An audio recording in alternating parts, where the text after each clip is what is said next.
দিবস উদযাপনের কর্মসূচিতে অংশ নিতে দুর্গাপুরে এলেন রাজ্যের ক্রীড়ামন্ত্রী ইন্দ্রলীন খাঁ।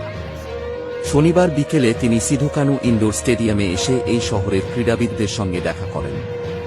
ক্যারাটে, বক্সিং, অ্যাথলেটিক্স সহ বিভিন্ন বিভাগের ক্রীড়াবিদরা উপস্থিত ছিলেন।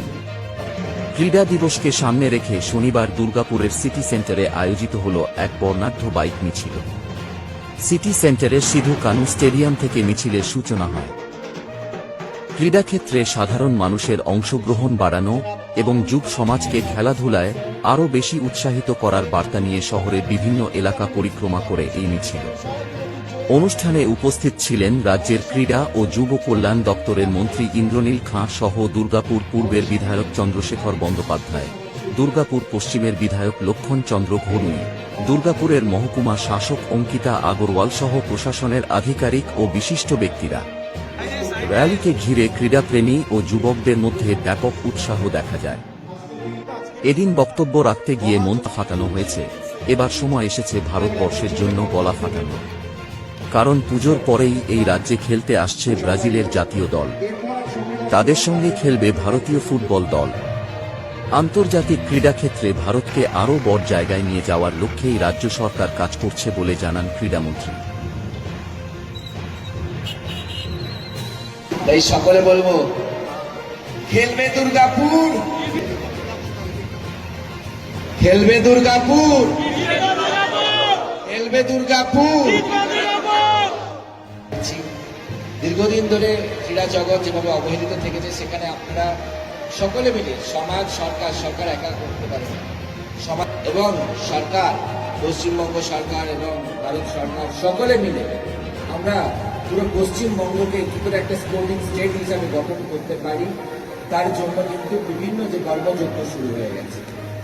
এবং আমার খুব ধন্যবাদ জানাই দুর্গাপুরবাসীকে এবং আয়োজকদের, এবং বিশেষত এখানকার স্থানীয় দুজন বিধায়ক এবং আমাদের অভিভাবক সুলভ, লক্ষণদা একদিকে রয়েছে, একদিকে চন্দ্রশেখর দা।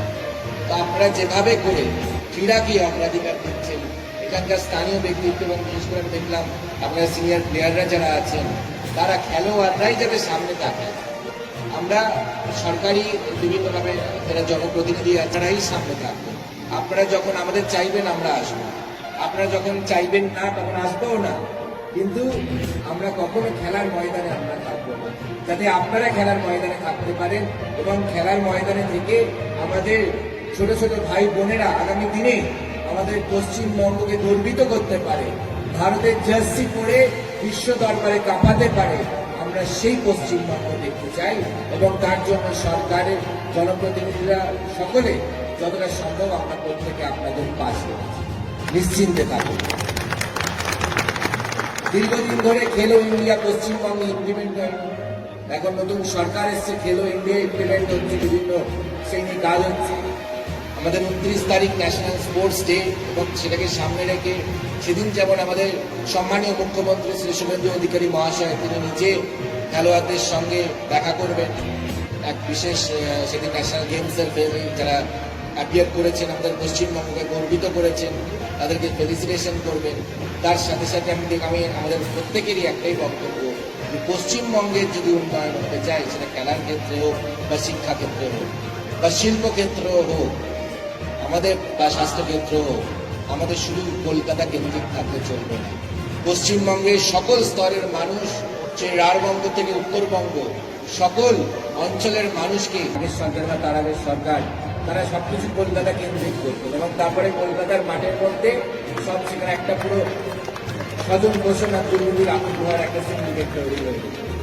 কিন্তু আমরা বারবার বলছি, কলকাতাতে নিশ্চয়ই খেলাধুলা হবে, কিন্তু কলকাতাতেই শুধু খেলাধুলা হবে না, কলকাতার বাইরে দুর্গাপুরেও খেলাধুলা হবে, শিলিগুড়িতেও খেলাধুলা হবে, ঝাড়গ্রামেও খেলাধুলা হবে, সুন্দরবনেও খেলাধুলা হবে, এবং তার জন্য যা যা বন্দোবস্ত সরকার করবে।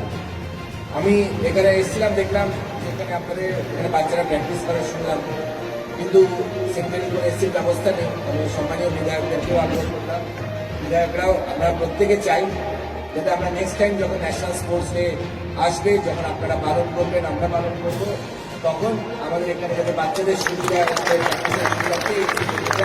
তার সুবিধা করতে হবে। এবং আমরা এই যে বললাম শুধুমাত্র কলকাতা কেন্দ্রিক নয়, পশ্চিমবঙ্গে প্রত্যেক বিধানসভা ক্ষেত্রে আমরা যাতে মিনি ইন্ডোর স্টেডিয়ামের মাধ্যম দিয়ে আমাদের ছেলেমেয়েরা আগামী দিনে যাতে বিভিন্ন শুধু ক্রিকেট ফুটবল নয়, যেটা আমি দেখছিলাম কত সুন্দর জিমন্যাস্টিক্স খেলছে, জিমন্যাস্টিক্স কাউকে দেখলাম, কাউকে যোগা দেখলাম, কেউ সুন্দর ক্যারাটে করেন, কেউ বক্সিং করেন, কেউ রেসলিং করে, কেউ পাওয়ার লিফটিং করেন। আপনারা যেভাবে করে খেলাধুলা করছেন, তো সেটার জন্য তার সুবন্দোবস্ত করার জন্যই আপনাদের জন্য এই ইন্ডোর স্টেডিয়ামগুলো করা হচ্ছে। এবং যেখানে যেখানে ইন্ডোর স্টেডিয়ামগুলো ভগ্নাবশেষ হয়ে আছে সেগুলোকে রিভ্যাম্প করা, সেগুলো রিস্টোর করা, সেগুলোর সংস্কার করা, সেটাও এই সরকার করবে। এবং সেই মর্মে অলরেডি জানেন আমাদের এই নিয়ে আমাদের বাজেটেও আমরা বিশেষ অ্যালোকেশন করেছি, বাজেটে এটা ঘোষণাও হয়েছে। এবং যাতে আগামী 1 বছর থেকে 5 বছরের মধ্যে আমাদের পশ্চিমবঙ্গের সকল এলাকায় আমাদের খেলাধুলার জন্য, কারণ আমাদের কি আছে, বাচ্চাদেরকে আমরা খেলার জন্য সুযোগ না দিই, তারা সারাক্ষণ মোবাইল স্ক্রিনে আটকে যায়। আর মোবাইল স্ক্রিনে সারাক্ষণ তাকিয়ে থাকলে কি হয় দেখেইছে, শুধু এরকম করে সোয়াইপ করতে থাকবে, আমাদের অ্যাটেনশন স্প্যান কমে। আমরা পড়াশোনা করতে গেলে যে সংযোগ লাগে, আমাদের যে মনোযোগ লাগে, আমাদের যে অ্যাটেনশন লাগে, সেই অ্যাটেনশন স্প্যানটা কমে যাচ্ছে। এবং সেই অ্যাটেনশন স্প্যান কমে গেলে কিন্তু আমাদের পড়াশোনা আত্মস্থ হবে না।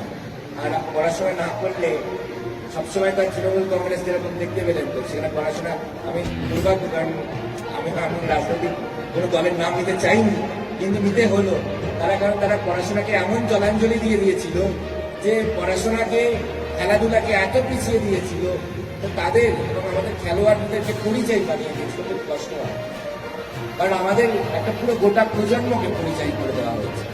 পড়াশোনার সুবন্দোবস্ত করেনি বলে তারা ভালো পড়াশোনার জন্য অন্য রাজ্যে চলে, চাকরির ব্যবস্থা করেনি বলে চাকরির জন্য অন্য রাজ্যে চলে, খেলাধুলার ব্যবস্থা করেনি বলে আমাদের ছেলে মেয়েরা যারা ভালো ট্যালেন্ট আছে, যারা ট্যালেন্টের তো অভাব নেই আমাদের পশ্চিমবঙ্গে, সেই ট্যালেন্টেড প্লেয়ারদের পরিযায়ী প্লেয়ার হয়ে অন্য রাজ্যে হয়ে গেছে। খুব দুর্ভাগ্য, সেই দিন কেটে গেছে, দুর্ভাগ্যের দিন কেটে গেছে এবং পশ্চিমবঙ্গে সৌভাগ্যের দিন এসে গেছে। আপনারা নিশ্চিন্তে থাকুন, যাতে খেলাধুলার বিভিন্ন ভাবে যে ছেলেমেয়েরা তারা প্র্যাকটিস করতে পারে, তাদের জন্য বিভিন্ন ধরনের প্রফেশনাল সাপোর্ট, তাদের জন্য কোচিং সাপোর্ট, নিউট্রিশনাল সাপোর্ট দিয়ে তাদেরকে যাতে একটা প্রফেশনাল প্লেয়ার বানাতে পারি আমরা এক একজনকে আগামী দিনের জন্য, তার জন্য এই সরকার আপনাদের প্রত্যেকের পাশে আছে, নিশ্চিন্তে থাকুন। ভয় আউট করে দিয়েছেন, বর্ষা ইন করেছেন। বর্ষা শুধু অটুট থাকবে না, আমরা কথা দিচ্ছি। এখানে আমাদের দুজন পাওয়ারফুল বিধায়ক আছেন, আমরা বলি, যারা দীর্ঘদিন ধরে আমাদের পশ্চিমবঙ্গের সাংগঠনিক বিভিন্ন দায়িত্বে থেকেছেন এবং আজকের দিনে আপনাদের জনপ্রতিনিধি হয়ে বিভিন্নভাবে আপনাদের বিষয় রাখছেন বিধানসভাতে, বিভিন্ন জায়গায় যাতে আমাদের বিধানসভা এলাকায় বিভিন্ন কাজ হয়, তার জন্য যারা বারবার বিভিন্ন জায়গায় কাজ করাচ্ছেন, সেই সকল তাদের সামনে একটাই বলতে পারি যে আগামী দিনে কিন্তু খেলবে দুর্গাপুর, জিতবে দুর্গাপুর। আওয়াজটা জোরে বলতে হবে, খেলবে দুর্গাপুর, খেলবে দুর্গাপুর।